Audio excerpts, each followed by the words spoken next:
продолжуваме со Рут. Ќе направам сосема мало подсетување за некои луѓе кои ги пропуштива неколкуте проповеди, мислам сигурно бева 3. Ја завршивме минатиот пат првата глава од Рут. Многу помпезно ја најавив, една од најубавите книги, би рекол, во Стариот Завет и не само во Стариот Завет. Една преубава и многу куса книга. Јас се надевам дека препорачав топло да си ја прочитате. Многу е куса, само 4 глави, само 85 стиха.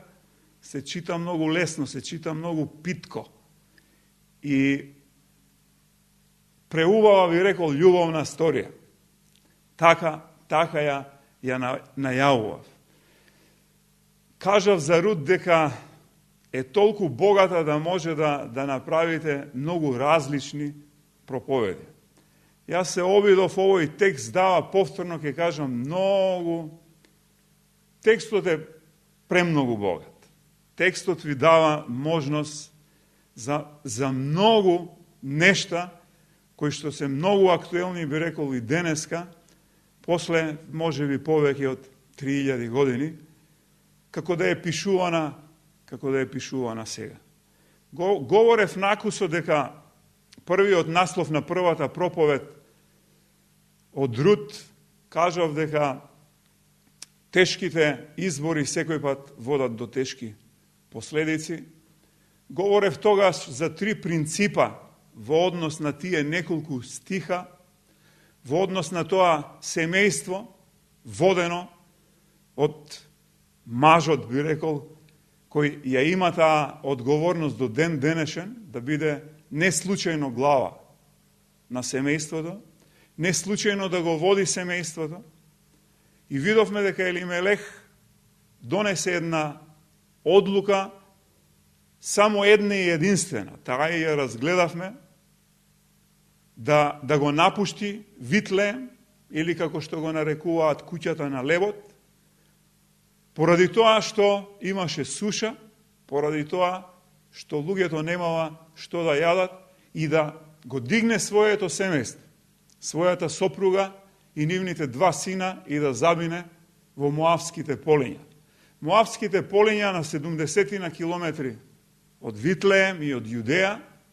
Моавските полиња, ако земете да го гледате етимолошкиот дел на самиот израз, ќе се запрепастите дека Моавските полиња представуваат во тој контекст и во тоа време богатите луѓе кога ќе се прибереле дома, имале своји слуги кои што ги обслужувале.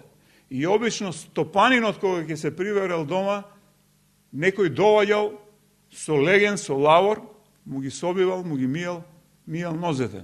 Тој лавор, тој леген, тоа се Моавските полиња.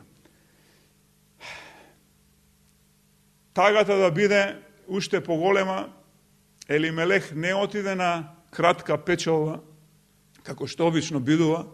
Елимелех се задржа таму цели 10 години. 10 години, како сакате да ги гледате, е многу долг временски период. Во тој контекст кажав дека секој пат кога ќе влеземе во гревот, секој пат кога ќе бидеме под чадорот на гревот, секој пат нашите размислувања во однос што треба и колку треба да направиме, ќе бидеме измамени, бидејќи од тоа што сме планирале да одиме, ќе одиме многу подалеку. Многу подалеку, тоа се догажува и ден денешен. Вториот принцип беше дека секој пат кога се наоѓате во една иста таква ситуација, од тоа што планирате да останете, од тоа што правите некакви планови и мислите да се тргнете, индивидуално, колку брзо да излезете од гревот, секој пат ќе останете многу повеќе од тоа што сте планирали. Не постои грев кај што не треба да се плати цена. Цената и пресметките кои што ги правиме, кога сме би рекол во едни такви околности, цената е катастрофална секој пат. Цената на Елимелех и неговото семејство од печалбата во заминувањето во Моавските полиња Говорев минатиот пат дека се 3 надгробни споменика. Смртта на Елимелех, Ноемин остана без својот сопруг. Тие двајца млади синови земаа жени Моавки, кои што не припаѓаат на Јудеја, жени кои што биле воспитувани во паганството, жени кои што служеле на многу богови, жени кои што ништо општо немале со познавањето на вистинскиот Бог, со познавањето на Јахве. Ноемин остана сосема сама. Жена која што е воспитувана во духот на Јахве, жена која што растела во Јудеја и не било каде, него токму онаму каде што ќе се роди Спасителот, токму онаму во оној град, во Витлеем, каде што треба да се роди Исус Христос. Таа жена, после се што преживеа, би рекол, реши да се врати поново назад, да си се врати, таа проповед ја насловив како враќањето дома. Советот кон нејзините две снаи беше да си останат од таму, каде што припаѓаат, да останат бидејќи родителите им се таму, бидејќи културата ги врзува таму, бидејќи едноставно припаѓаат на тој народ, припаѓаат на тој контекст. Едната од нив, снаата, Орфа, уште на првата понуда ја прифати, би рекол од Ноемин, таа понуда и си се врати во Моавските полиња.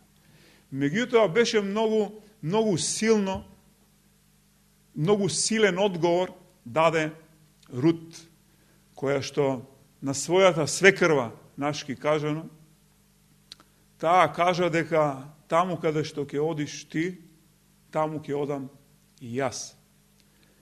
Твојот Бог ќе стане мој Бог и таму каде што ќе умреш ти, таму ќе умрам со тебе и јас. Тоа се зборови навистина многу силни зборови. Говорев дека ние вообичаено за да тргнеме, да следиме некој или да бидеме дел од некаква група, многу тешко би се одлучиле да следиме некој, многу тешко би се одлучиле да врвиме по некој, ако едноставно ништо материјално не може да ни понуди. Ноемин апсолутно ништо не ја понуди на Рут. Ниту и понуди материјална помош, ниту и понуди некаква материјална, би рекол, залиха, кога ќе се вратат во Витле. И покрај се, Рут и Ноемин се вратила назад од таму каде што припаѓаат. Видовме дека целиот град многу брзо се расчу, дека Ноемин се вратила повторно дома.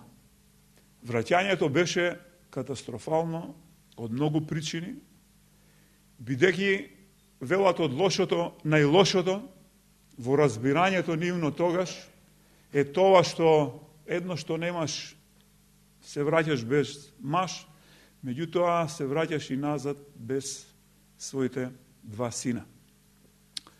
За да имаш едно нормално живење било каде, а не повторно, ќе кажам, во тој нивни контекст тогаш, многу е тешко ако немаш од што да се прехрануваш, ако немаш работа и ако немаш кров над глава. И покрај се беше соочена со многу прашања, беше соочена од многу одговори, а одговорите и објаснувањата секој пат беа едните исти, да треба да го преживува сето она што се случувало изминатите 10 години. Сето тоа што го преживувала воопшто ниту и било лесно, ниту би рекол дека е едноставно да можете на секој еден кој што ве познава да му кажувате дека вашиот сопруг е починал, дека сте ги изгубиле двајцата синови, и се враќате повторно тука, што се вели без ништо. Таа прва глава ја завршивме така и благодарам на Лидија. Оваа вечер, минатиот пат кажав, имаме една нова сценографија. Почнувајќи со втората глава, ќе ги разгледаме вечерва само овие 3 стиха, од кои овој првиот стих само ни нафрла, дава едно светло дека текстот вели дека се појавува на сцената некој по име Воз, кој што е роднина на Елимелех. Мислам, Воз е внук на Елимелех. И текстот продолжува, има 2 стиха, од кој вториот стих говори дека Рут прави една консултација со својата свекрва, со Ноемин. Ситуацијата е толку тешка, ситуацијата, повторно ќе кажеме, толку катастрофална, да они немаат апсолутно ништо. Они немаат за животна дневна екзистенција.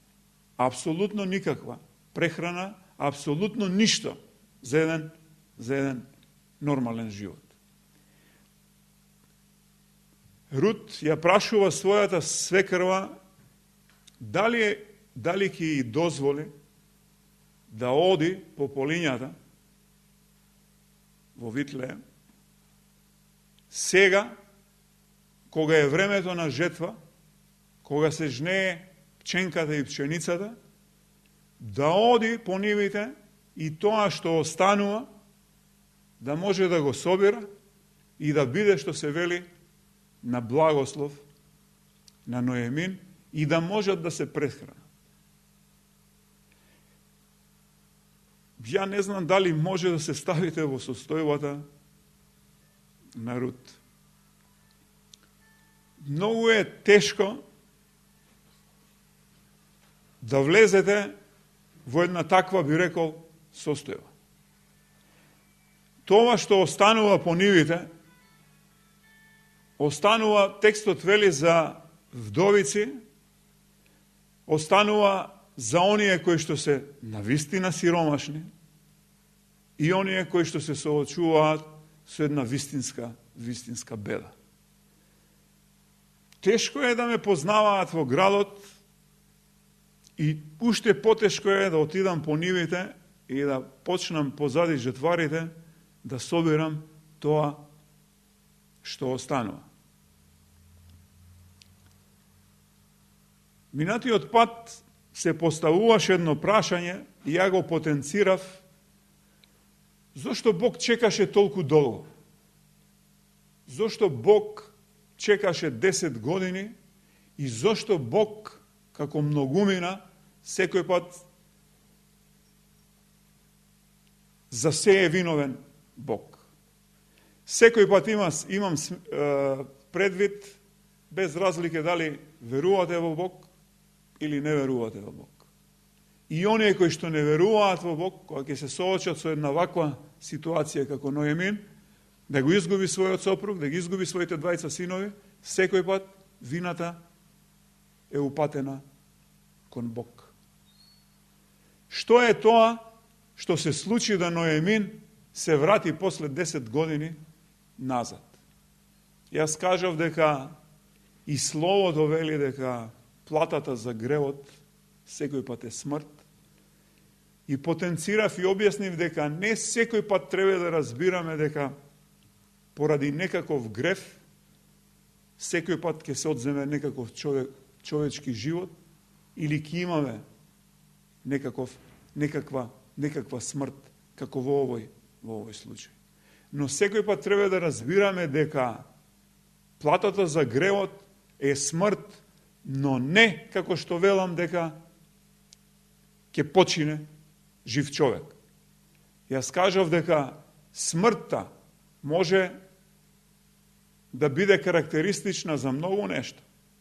Смртта за гревот може да биде, реков, да се пореметат односите меѓу сопружниците.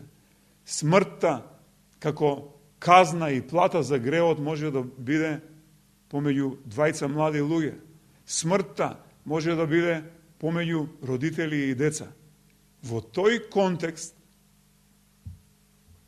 се прашуваат и многу пати прашуваат зошто Бог направи, дозволи да се случат вакви трагични нешта. Одговорот беше дека само поради мекото срце на Ноемин се случила нештата и Ноемин реши да се врати назад. Само поради мекото срце говоревме дека оној кој што одговорил позитивно, милувам да кажам, на поканата на Бог, оној кој што се покајал за својот минат живот, оној кој што почнува да чекори со Христос, оној кој што го има духот негов веќе во него, промената почнува постепено да се случува. Таквите луѓе, ние велиме верните луѓе, неминовно почнува нивното срце да омекнува. Почнува нивното срце да се менува. Причината зашто го говорам сето ова, пред малку реков дека Рут е таа која што и покрај сите околности прифати да оди на полињата, прифати да собира позади жетварите. Тоа е состојба на човек пред секој што има меко срце. Тоа е состојба на човек кој што е понизен и кој што е покорен и кој што сака да биде на благослов на другиот. Ноемин сакаше, текстот сам ни говори, Ноемин ја испочитува својата свекрва како родена мајка. Јас се прашувам дали и денеска во овој контекст доваѓаме во несогласувања со сопствените деца. Па секој пат ми текнува на онаа познатата, кога малиот говорел дека од 7 до 8 години неговиот татков знае се, па од 9 до 10 дека нешто знае, нешто не разбира, па како одминувале годините доаѓа до состојба дека мојот татко постави го застарен веќе апсолутно ништо не знае. Меѓутоа, поентата ми е, сакам да кажам дека многу малку сопствените деца прават некакви консултации со своите родители. Ако се има предвид за да се превземе некаков чекор. Ако сето ова го разгледуваме преку призмата овдека во Скопје денеска, дека некоја снаа ќе ја праша својата свекрва во ваква една состојба, дали воопшто ќе ја одобри да оди и да прибира и да собира јадење, просто не ми се верува дека може да се случи. И интересното е што третиот стих, од кога оди Рут, за нејзина среќа би рекол, иако не верувам, 100 пати сум рекол во случајности и во среќи, овдека интересно е, среќата на Рут и се насмевнува. И не само што наоѓа такво место, не само што наоѓа таква нива, не само што наоѓа такви луѓе кои што жнеат да може да си собери да ја пуштат, меѓутоа првиот стих реков дека само ни најавува една нова сценографија. До крајот на оваа книга, Рут, ние цело време ќе гледаме три лика. Или ќе разгледуваме три лика, преку тие три лика ќе видиме што се случува во книгата Рут. Тие три лика ќе останат Ноемин, свекрвата и снаата Рут, меѓутоа, како што најави првиот стих, на сцена ќе се појави воз И овде во 3 стих гледаме дека така и ќе завршиме оваа вечер, дека среќата да биде толку голема, късметот да биде толку голем на Ноемин, па токму таа нива, од толку многу ниви, е нивата на воз. И ќе видиме дека, кога говорев дека Рут е една прекрасна љубовна сторија, тоа тек сега ќе се развија. Во наредните 3 глави ќе видиме стварно преголема среќа за Рут. Преголем късмет за Рут. Како нештата ќе се подредат, просто да не може да ви се верува како најдобар холивудски филм. Да не останам вака разбран сето ова, што го говорам со една доза на сарказам. Не верувам, повторно ќе потенцирам, да не бидам така разбран оваа вечер. Нема среќа, нема късмет, нема коцките да се наредат, да не употребувам уште потешки зборови, нема карма, не постои такво нешто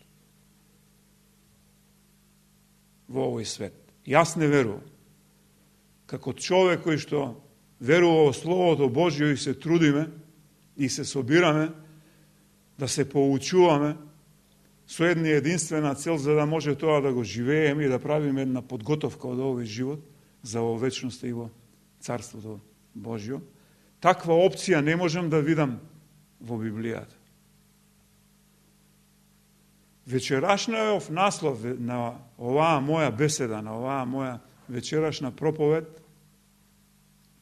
е Божјото провидение. Може да говориме, реков, и за Божјата благодат. Може да говориме и за благодатта на Рут. Меѓутоа, Божјото провидение е нешто што многу пати денес ме чуди кога ќе кажат дека се случува нешто со озонската дупка, се случува нешто со земјата, со незиното оддалечување и со незиното приближување. И во тоа сум рекол, може во неколку наврати, не верувам. Бидејќи верувам во еден суверен Бог кој што нешто да ги држи во својата десница. И не така случајно ќе му се измагат него од рака и ќе дозволи земјата ќе одела не знам колку километри напред и колку километри назад. Сакам да ви прочитам неколку стихови повторно од Стариот Завет,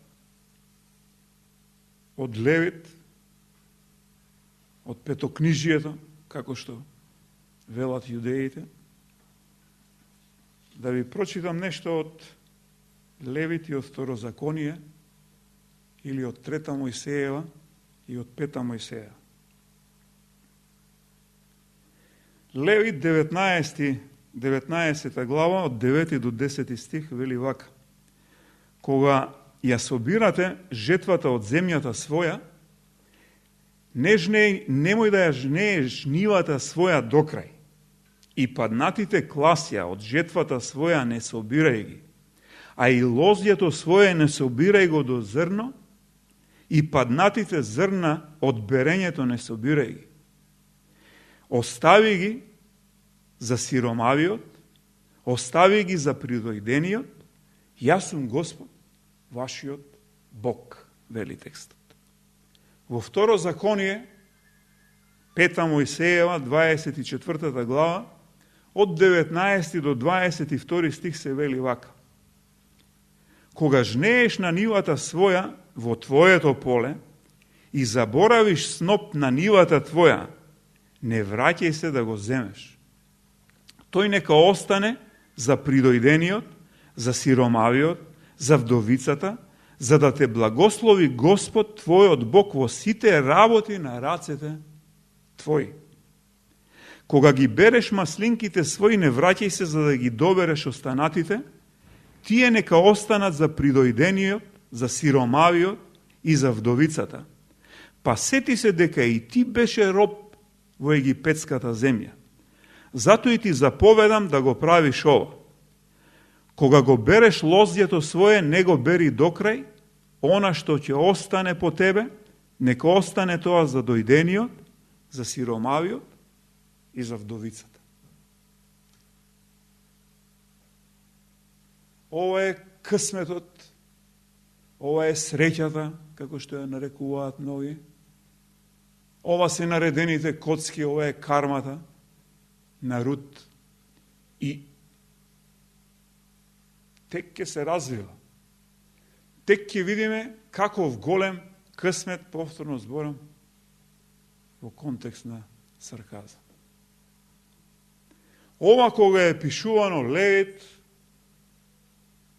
па да не претерам, гледам во пасторот, 500 години, горе-долу, 5 века. Да, 5 века пред да се случи сето ова што се случува сега со Рут. Па ние не можеме да предвидиме за 5 часа, имало гатачки, имало гледачки, имало не знам што. 5 века се случуваат нештата во милиметар точно. И ние се грижиме што ќе правиме утре, и ние се грижиме што ќе биде со нас по не знам колку години, ако сме живи и здрави, и ние се грижиме што ќе јадеме, што ќе пиеме, што ќе облечеме, а Словото вели, видите ги, птиците и полските кринови. Сакам да кажам дека мојот Бог, нашиот Бог, е суверен Бог. Дека нашиот Бог не случајно вели Словото дека го има најдоброто за секој еден од нас. За оној сакам да потенцирам, оние кои ги има по синете. Вратата е отворена за сите, но има услов како да станеш дете Божјо. И ние ќе видиме можно ли е од една Моавка, од една паганка, од една која што не е дел од Јудеја, една која што не е од избраниот народ, таа, ако отворите па Матеј, 1 глава, 5 стих, во родословието на Исус Христос ќе видите дека тука се и Воз и Рут.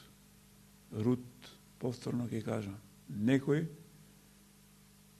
кој нема ништо општо и ништо заедничко со избраниот Божи народ.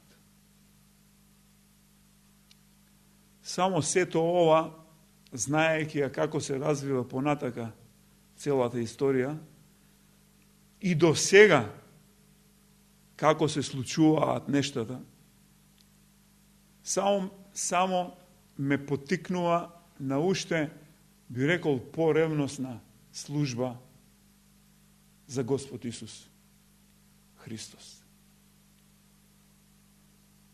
Таа жена ќе доживее и веќе доживува драстична трансформација. И нема човек кој што го предал срцето на Господ Исус Христос, а да не доживее драстична трансформација.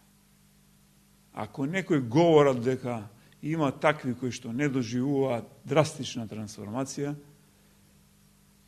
ќе го погледнам син ми Бојан, бидејќи ме нарекува радикален со своите изјави.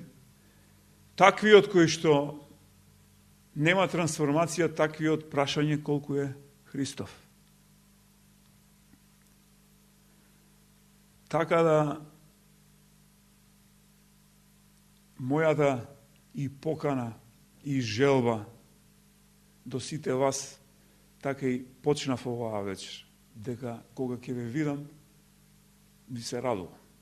Предизвикувате радост. Не можете на долги стази во семејството на Господ Исус Христос да се протнувате. Не можете на долги стази во семејството на Господ Исус Христос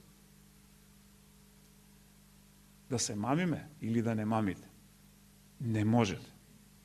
Причината е многу едноставна. Ако го имате Духот Христов, како што го имаше Рут. Љубовта е првото нешто кое што ќе се види кај секој еден.